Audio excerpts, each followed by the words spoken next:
বাগেরহাটে রামপালে নির্মিত কয়লাভিত্তিক তাপবিদ্যুৎ কেন্দ্র গত 2023-24 অর্থবছরে মোট 3.45 বিলিয়ন ইউনিট বিদ্যুৎ উৎপাদন করে।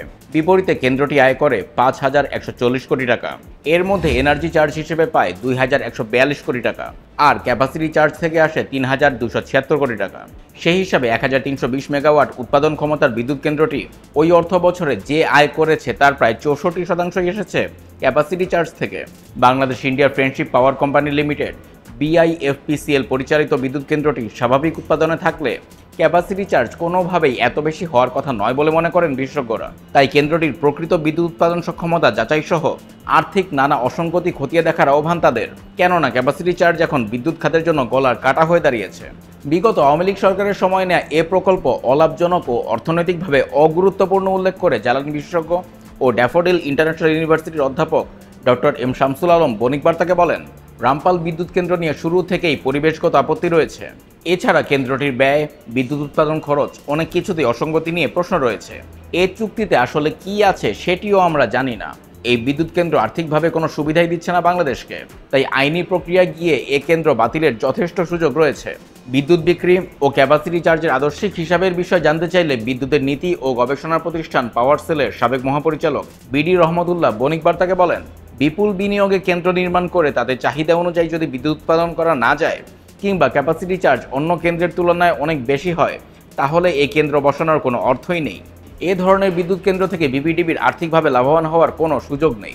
রামপালের মতো একই সক্ষমতা পটুয়াখালীর পায়রা তাপ বিদ্যুৎ কেন্দ্রের 2023-24 অর্থ বছরে পায়রা বিদ্যুৎ উৎপাদন করেছে মোট 754 কোটি 90 লাখ ইউনিট।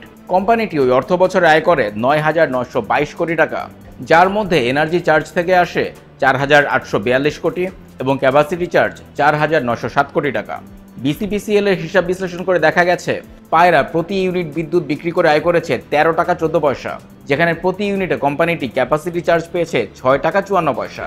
পায়রার প্রতি ইউনিট জেনারেশন ব্যয় 10 টাকা 43 পয়সা। রামপাল তাপবিদ্যুৎ কেন্দ্রটির বিপুল সক্ষমতা বিবেচনায় ক্যাপাসিটি চার্জ অনেক বেশি পড়ছে বলে জানিয়েছেন বিশেষজ্ঞরা। সেই সঙ্গে এখানে উৎপাদিত বিদ্যুতের দামও অন্য কয়লাভিত্তিক বিদ্যুৎ কেন্দ্রের তুলনায় বেশি। জানতে চাইলে বিপিডিবির চেয়ারম্যান প্রকৌশলী রেজাউল করিম বণিক বার্তাকে বলেন, BIFPCL ও বিপিডিবির আয় ব্যয়ের হিসাবে পার্থক্য রয়েছে। সর্বশেষ বোর্ড মিটিংয়ে এসব মতপার্থক্য নিয়ে নির্দেশনা ও সংশোধনের পরামর্শ দেওয়া হয়েছে BIFPCL-কে। জানতে চাইলে জ্বালানি বিশেষজ্ঞ ও বুয়েটের অধ্যাপক মোয়াতামিম বণিক বার্তাকে বলেন, বিদ্যুৎ কেন্দ্রের স্বাভাবিকের চেয়ে ক্যাপাসিটি চার্জ বেশি হওয়ার প্রধান কারণ মূলত কেন্দ্র বসিয়ে রাখা হয়েছে। বিদ্যুৎ ক্রয় চুক্তিগুলো সাধারণত 85% প্ল্যান্ট ফ্যাক্টরে সারা বছর কেন্দ্র চলবে এমন শর্তে ক্যাপাসিটি পেমেন্ট দেওয়া হয়। সাধারণভাবে বিদ্যুৎ কেন্দ্র সার্বক্ষণিক চালু থাকলে এনার্জি কম্পোনেন্টের চেয়ে কোনোভাবেই ক্যাপাসিটি কম্পোনেন্ট বেশি হওয়ার কথা নয়। রামপালের ক্যাপাসিটি চার্জের বিষয়টি নিয়ে জানতে চাইলে বিদ্যুৎ, জ্বালানি ও খনিজ সম্পদ উপদেষ্টা মোহাম্মদ ফাউজুল কবির খান বণিক বার্তাকে বলেন, বিদ্যুৎ উৎপাদনের সঙ্গে ক্যাপাসিটি চার্জ সম্পৃক্ত। এটি শুধু রামপালের ক্ষেত্রে নয়, তবে ওদের বিদ্যুতের দামটা কয়লা ভিত্তিক অন্য কেন্দ্রের চেয়ে বেশি। মাতারবাড়িতে বিদ্যুতের বেঞ্চমার্ক করা হয়েছে, সেখানে কেন্দ্রটির প্রতি ইউনিট বিদ্যুতের দাম 8 টাকা 45 পয়সা নির্ধারণ করা হয়েছে। রামপালের বিদ্যুৎ পড়ছে 13 থেকে 14 টাকা। আমরা এ কেন্দ্রের ক্যাপাসিটি চার্জ, এনার্জি চার্জ সহ নানা বিষয় রিভিউ করছি, এগুলো সংশোধন করা হবে।